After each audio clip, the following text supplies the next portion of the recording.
Hi, are you retired, recently retired, or coming up to retirement? I was watching a video a short time ago by a man called Dave Zoller. And Dave, of course, is an expert on retirement, at least in the theoretical side. He's still a young man, and I assume that he's not yet retired and has never been retired, in this lifetime anyway. But Dave said a few things which rang true for me.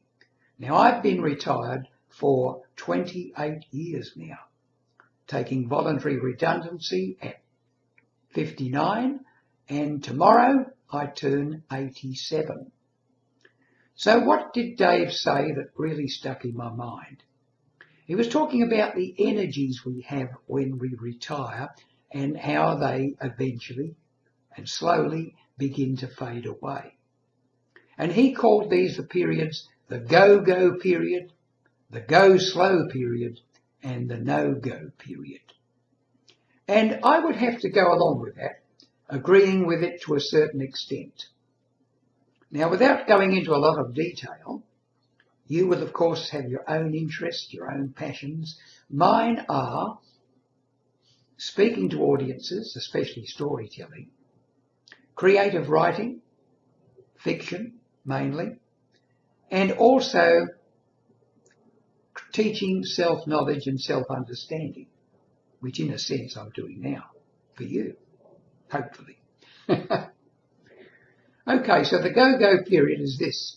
In my instance, I was invited to go out and speak to groups, to audiences, big and small, and at one stage, for a short period there, for a few years, I was doing 60 of these a year. The record at that particular time for me was 73 guest speaker appearances.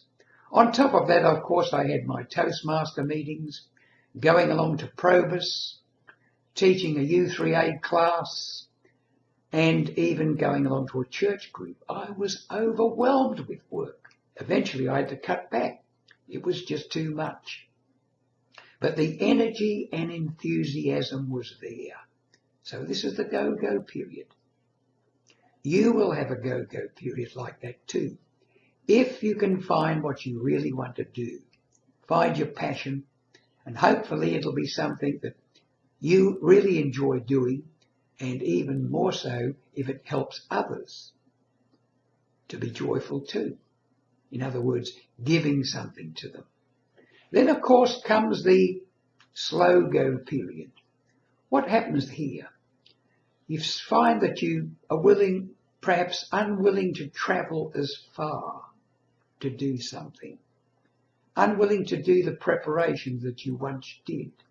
So the energy is still there, but the enthusiasm has waned a little.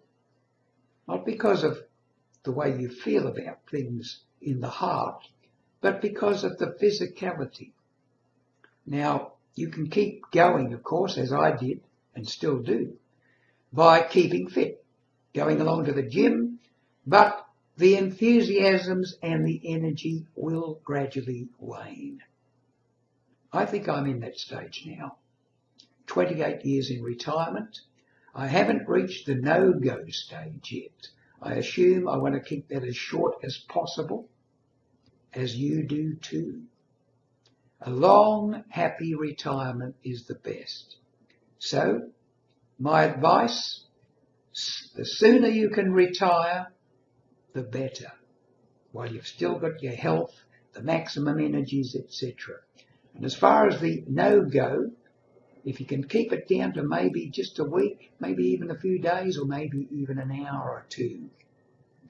The no-go, keep that as short as possible. You don't want to get around on a walker.